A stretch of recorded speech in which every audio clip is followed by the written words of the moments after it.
napakabuti ng ating Diyos. Yan, ang island. Nakikita nyo, nasa gitna siya ng dagat.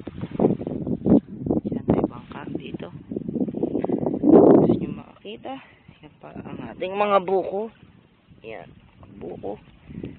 Napakaganda ng sea dito. Dahil ito ay may pagka white sand, mga kapatid. Itong butas na to ay ginawa ng talangka. Yan, seaside. Pag yan ay hinukay mo, ang makikita dyan. So, tawag na salon. Yan.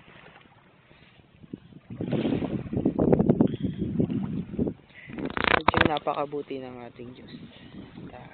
Nang higit pa sa kanyang kabutihan.